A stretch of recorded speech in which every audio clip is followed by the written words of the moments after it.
you have a pen or pencil out, maybe a highlighter.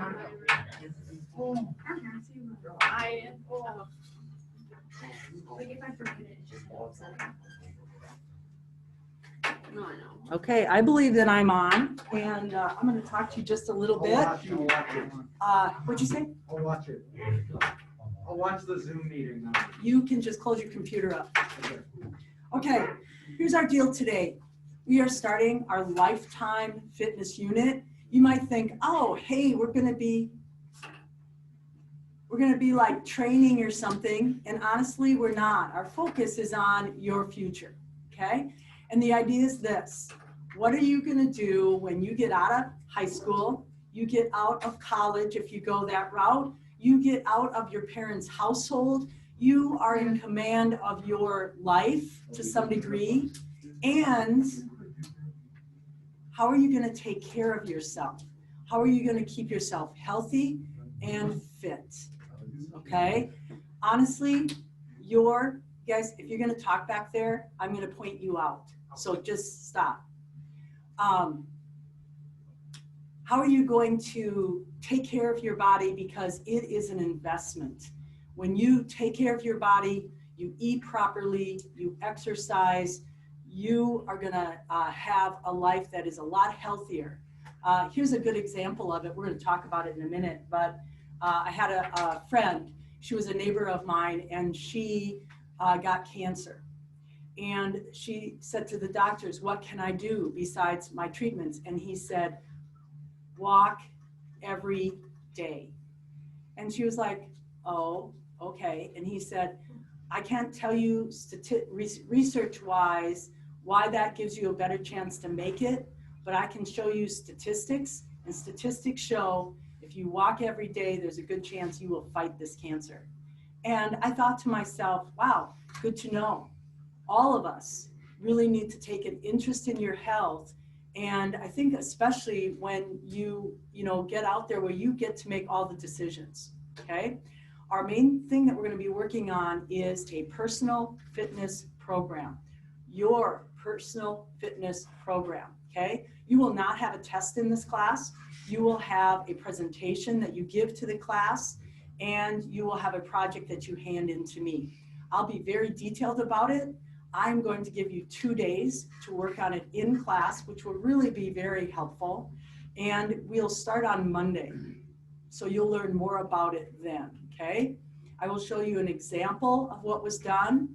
You can do it with another person if you find that that's really needed for you, but it has to be somebody who's really invested in your fitness program. If you don't have the same interest and the same type of love of activity that they have, the same things, then this is not going to work, okay? And it's easy for me to see that this person did the whole program and this person just came along for the ride. It's really easy to see. So make sure that that's not you. You're not along for the ride. You have to invest in whatever you decide to do, okay? More on that on Monday. So today we're going to take a look at 5 fitness components. And I'm going to keep moving quite a bit because I think you're pretty knowledgeable. I think you're pretty knowledgeable, and I think that I don't need to hammer it in, but I need to remind you because you have to have 3 of the 5 fitness components in your program. Okay, so let's just say one of your interests is just gaming on the couch. Okay, well, that would not really cover any of the fitness components. So it would not be a good choice, okay, for this project or for a fitness program. So keep that in mind. These 5 that we're going through are review to you, but they are also something that you have to keep in mind, and you might revisit them to kind of help you along with your personal fitness program, okay? So I'm gonna hop on the computer over here, and I'm just gonna double check. See if we have any people. I've got 2 people here entered in the waiting room, okay? And Mitch Wallner, okay. Okay, I've got some joiners here. That's awesome. Christian Razorberg always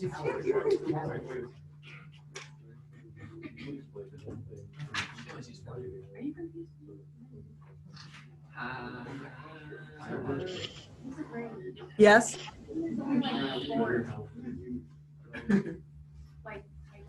Now I can't. We'll find out. I can't answer that question quickly, but I'll answer it. Here we go. Back to you being quiet, please. I just want to tell you that when you aren't attentive, it's distracting to me. And I don't want to be distracted, not to mention it's distracting to people sitting around. So I expect your attention, okay? Let's take a look here. It says, when it comes to overall health, physical fitness plays a significant role.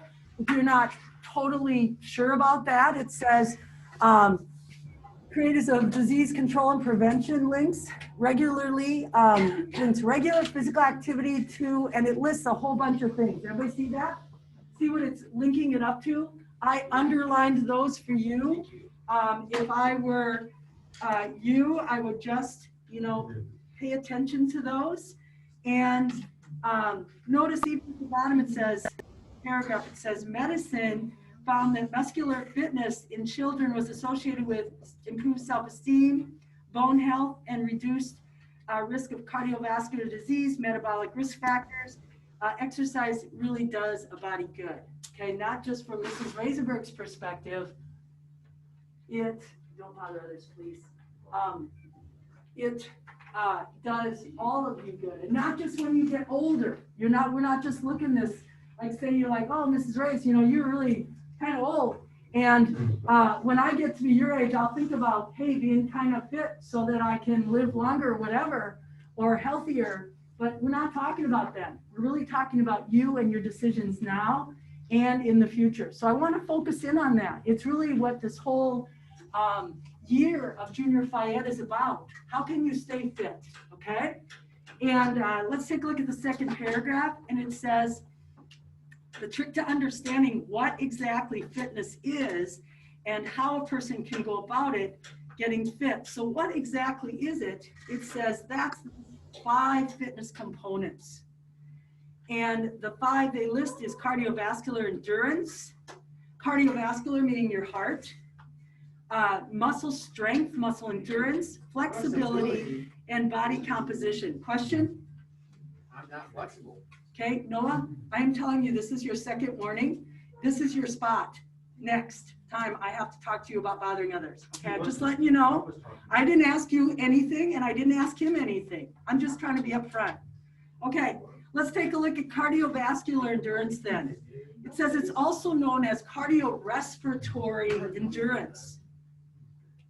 Okay, and anytime you're talking about that, you're talking about your heart, your oxygen intake, all that stuff. Exercise that challenges your heart and lungs. That's a good place to begin. Let's say that you pick a personal fitness program.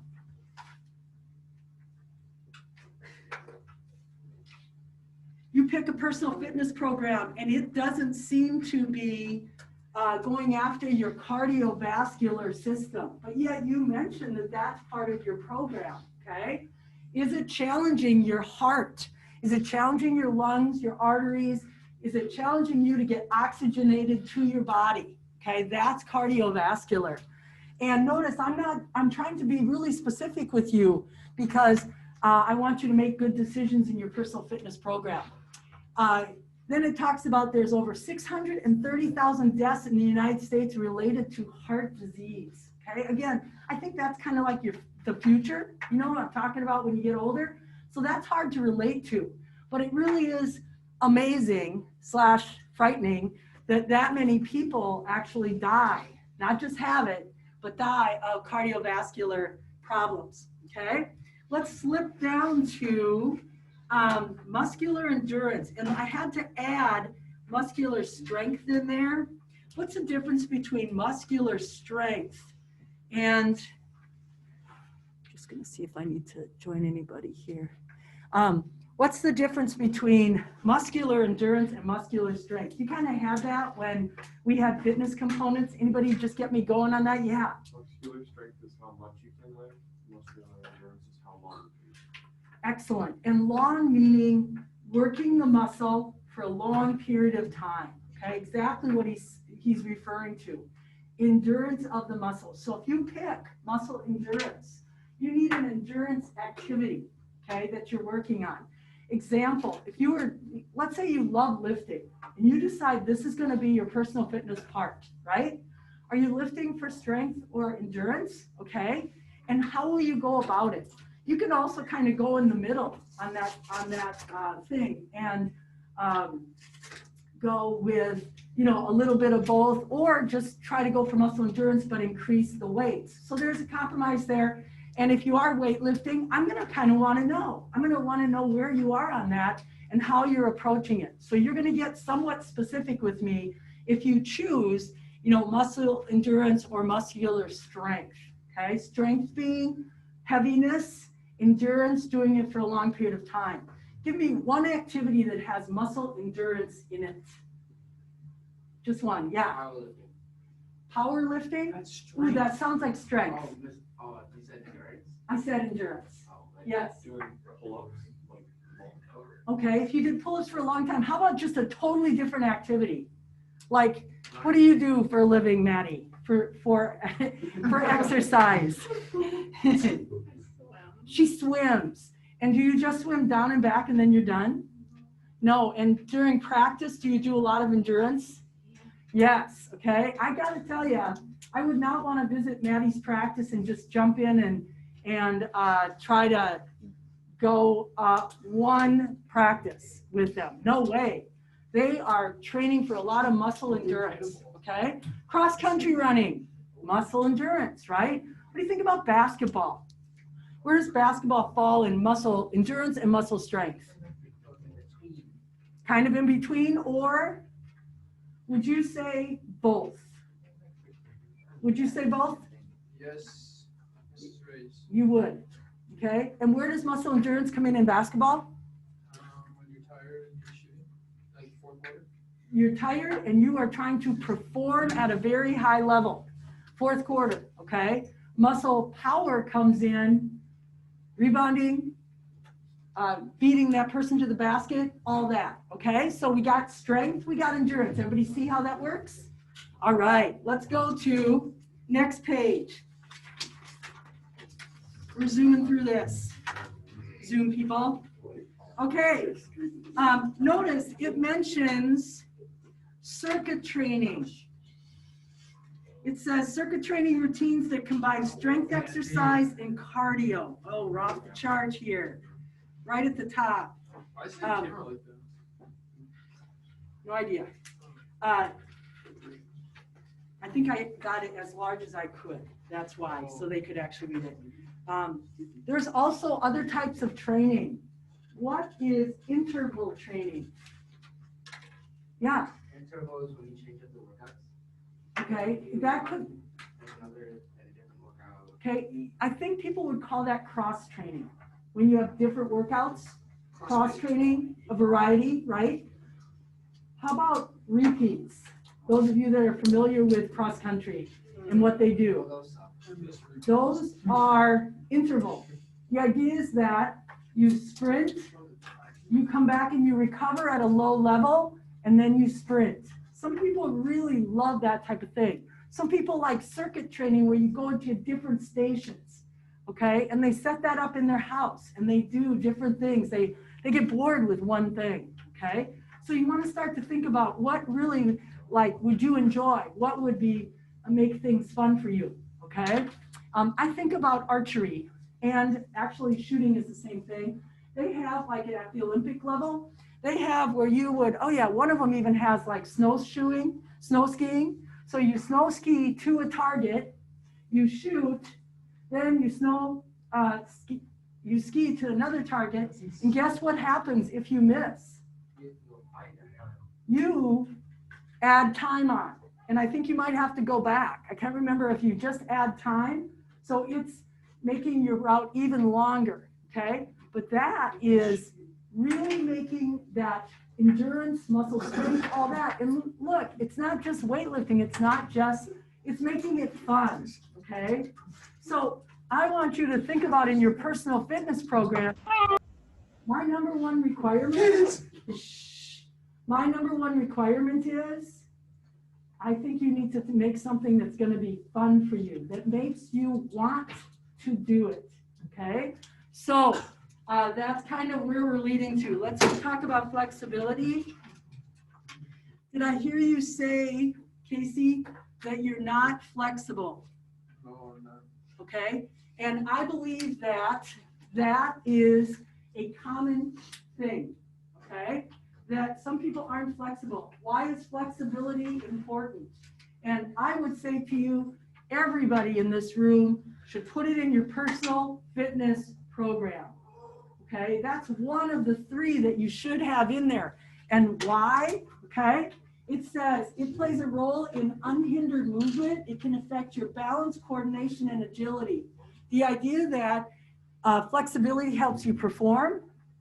You'll have better balance, better coordination, better agility. It's really underlooked at. Like people just don't even think about, you know, you're like, okay, let's stretch out. Okay, I'm ready. And really, flexibility is really important for your joints, all your joints. So keep that in mind in your personal fitness program. Anything else here? Oh, it mentions at the bottom here, other things that add, that are great for flexibility. I think that some of our basketball players at one time, they were doing some yoga. Am I correct on that? Yeah. Yes? And what was the premise? Why were you doing it? It was for flexibility? I don't know, it was good either way. Okay. I think yoga could be, I wasn't sure what they had said to you, but it was good for flexibility and relaxation. Tension, all that. Tension does not help performance. Tight muscles doesn't help performance. Okay? So all those things are really important. Let's take a look at the last one, body composition. And body composition is one that they add, and I think it is something that we all kind of keep in mind. It says your body's ratio of fat mass to fat-free mass, okay? It says, it talks about if you have high levels of fat, it can really hurt some of these other things along the way. And it talks about, good news is improved body composition is often an outcome of working on and improving the other 4 components. So the idea is that you could probably include body composition as one of your goals. If you really would like to be leaner or stay as lean as you are, if that's something that you're kind of like, yeah, you know, that's important to me, then that would be a component that I would make sure that I'm kind of thinking about when I'm setting up my personal fitness program. Last one, it says, can't outwork a bad diet. Your eating makes a lot of difference on how you can have a healthy, strong body. Protein in your diet builds muscle, okay? And protein is super important for people that really don't do a lot of, they do more what I'd call fatty protein rather than just good solid protein. Also, you maybe like to be active so you can eat whatever you want. I don't think there's anything wrong with that, except that eating healthy really, really promotes a healthy body. So it's something you want to kind of join up with. It's not something that we're going to address in your personal fitness program, but it's definitely something that we want to keep in mind. You don't want to try to outwork a bad diet. Instead, you know, have a good diet and eat healthy, and you're going to have the winning combination. How are we doing for time? 11:14, and we are out of here in about 15 minutes or so. So let's turn the page. Sorry, 24? Okay, let's take a look at, we always got to quit early if we can. Let's take a look at the top here. And this says target heart rate. We are going to be doing an activity about our target heart rate. So just where you're sitting right now, and those of you at home, the same thing, could you find your heart rate? You can find it on by your thumb, but honestly, your carotid artery up here is a lot better choice. You always want to use these 2 fingers. Your thumb has its own pulse, and it creates a lot of noise going on, okay? We'll see how it goes there. And so can you find your heart rate? You should be off your thumb. I'm pretty sure you're not going to find it there. Could you try your pulse? And if you can't find it, it's right off your Adam's apple or your trachea, just to the side. Push softly. You don't have to pierce your throat. Are you ready? Get set. Go. It's a long minute. Stay with it. Just relax.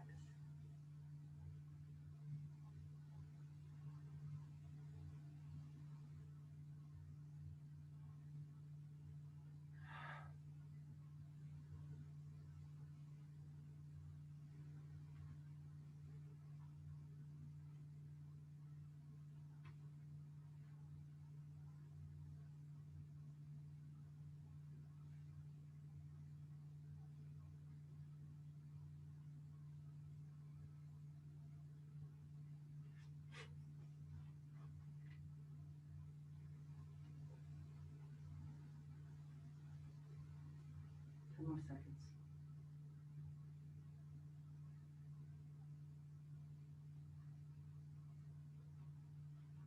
And stop. Okay, so that is your resting heart rate. When you look down in the middle of the page, it is your resting heart rate. Can you imagine taking the time to take your heart rate for a minute when you're out there exercising? And every time you got to wait for a minute, okay? That's a long time. So what they do is we're going to shorten it up. We're going to shorten it up to 10 seconds, okay? So let's take a look at what's going on here. First of all, it says the best time to take your heart rate is before you get out of bed. A seasoned runner's resting heart rate might be 40 beats per minute. An average person's heartbeat might be 60 to 80 beats a minute. Let's just say that yours was above 80 today. Okay, guys? Let's just say that yours was above 80. What might make anybody's heart rate a little faster today than maybe what's in normal? Stress? What else? Anxiety. Yes. Kind of same thing, anxiety, but there's a lot of other things that could affect it. Let's say today, we said you maybe had a really stressful morning. Matthew, guys, Casey. Another thing that might affect it is that you are on some type of medication because of your sinuses, because of your health, okay? Another thing is caffeine, sugar this morning. If you douse yourself with a lot of caffeine and sugar, your heart rate is going to be up, okay? So all those things could make your resting heart rate not quite accurate, but it's a good starting point. And as you get in shape, your heart rate will start to go down. Notice, it went 40 beats for a very well-trained athlete. So what does that mean? It means that you're going out, and when you're training cardiovascularly, you're training your heart. So it's getting stronger. It's a muscle. You train your heart to get stronger. It actually has to beat less. If you think, well, my heart only has so many beats in my lifetime, if you make your heart stronger, you don't need as many beats because it really pushes that blood through your whole system. So strengthening your heart muscle is even part of the deal, along with your cardiovascular system, your lungs, your body's ability to efficiently use oxygen, okay? So let's take a look then at what we call your target heart rate. Your target heart rate is where we want to practice getting to. Here it says, to find your target heart rate, subtract your age from 220. So I just did a 16-year-old. If you were 17 right now or even 18, this heart target that we're going to be looking for is not going to be very, very different. So you don't have to redo the math necessarily. But it says this. This isn't something that Mrs. Razorberg made up. This is the idea that how do I know what my target really is going to be? Notice, I subtracted my age, okay? So as you get older, this number is going to go down, and this number is going to go down. Down as in my heart, like you guys want to get 21 to 27 beats a minute or beats in 10 seconds. I would probably be just fine at 37 in 10 seconds, okay? Because the older you get, the lower, I'm going to have to subtract less from 220. So this number over here would get larger as I get older. Okay, I don't know if that makes sense to you, but it changes as you get older. And that's what you want to keep in mind, okay? As a young, spry 16-year-old, your target heart rate is 60 to 80% of your highest that you would want to get. So I did the math for you. I then divided it by 6 because that's in a minute. I divided it by 6 because we're only going to take our heart rate for 10 seconds. And when we take that heart rate for 10 seconds, what we're trying to find out is my heart rate in the target, 60 to 80%, okay? Now, if you think about it, cross country, you guys might go higher than 80% of your maximum, okay? A trained athlete might at times be above their 60. They might take it for 10 seconds and they might be 30. But most of the time, you don't want to stay there.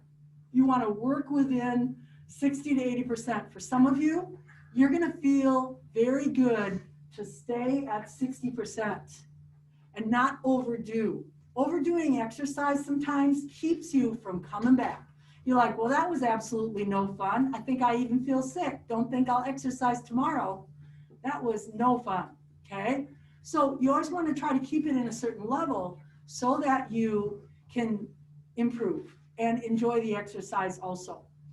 We are going to have an exercise day where we go out on the, I always call it the Lutheran High Track, and on the driveway, and you are going to be traveling and stopping at a certain stopping area and checking your heart rate for 10 seconds and recording it.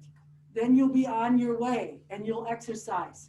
As we get done, we're going to see how your heart recovers, because recovering heart rate really is a positive way of telling how you're doing also. It's like this. If you are an athlete and you work out, cross-country runners, when you guys get done working out, probably within 10 minutes or so, you're feeling just fine because you are you're in really good shape. So recovery also is a good sign that everything's going well and you're recovering really well also, okay? Okay, so I think we're just about done. Let's triple check on the sheet and make sure that we've got what we need to. Okay, last thing really is something that I'm asking you to include on your personal fitness program, and that is this: the FIT principles of aerobic exercise, or just of any program. The first one is for frequency. So I'm going to ask you on your personal fitness program, how often are you going to exercise? Okay? You're going to go 3 times a week, 5 times a week, 7 times a week. What do they suggest? What do you think people who are in charge of fitness, what do you think they suggest that you exercise per week? Any thoughts? 6. Okay? They definitely suggest you take a day of rest. Okay? For some people, most people, 3 days is minimum. 3 days. But I will tell you this, even 1 or 2 days a week will make a difference in your fitness level. It won't be as much of a difference as if you were 3 to 5 days a week, but it will make a difference. So you always want to be looking at 3 to 5, 3 to 6 days a week as your goal. I have to say that for myself, I try to walk every day because I don't want to get in a routine where I don't walk. But I allow myself not to really, some days just not feeling it. Guess I'm just not going to, go as far or walk as fast. And other days, I'm all about it. So I like to just keep it going. Don't want to change my habit. And so everybody's different. You have to kind of decide what's going to really make it doable for you. I could do that. I want to do that. Okay. So for for frequency, we're gonna say 3 to 5 days. Okay, intensity of exercise. Alex? No. Intensity of exercise, we're talking about how much of a workout that you want to do. Sometimes it's gonna be, I want to stay in my target heart rate, okay? That's 60 to 80%, keeping my heart rate up there. Sometimes intensity says, you know, some days I'm gonna really have an intense workout and other days I'm gonna back off, okay? So you're gonna decide the intensity. When we talk about it, one way to go would be 60% to 80% of your target heart rate, okay? And then length of time. What do you think is a reasonable workout? Do you have to go 2 hours? Yes. 45 minutes should be good. Okay, I would say you absolutely don't need to go 2 hours, okay? If I thought about a 2-hour workout, I would be thinking about something where you might be performing in some other areas, like you're playing basketball games, or let's say you're preparing for meets or things like that. But we're talking about just a normal day. We're talking about when you're out of college, out of high school, and you're not a professional athlete, okay? So how much would be the length of your time?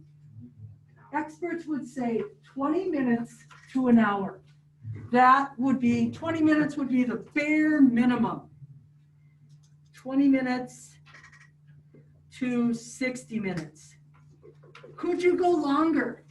Sure, it's your workout, right? You can do what you want to do. But less than 20 minutes, and you're not really going to keep your heart rate or your workload very high, okay? And so I think that we are done for the day, which means you have about 9 minutes or so just to relax a little bit. And thank you guys for joining us on Zoom. And I'm going to end this right now.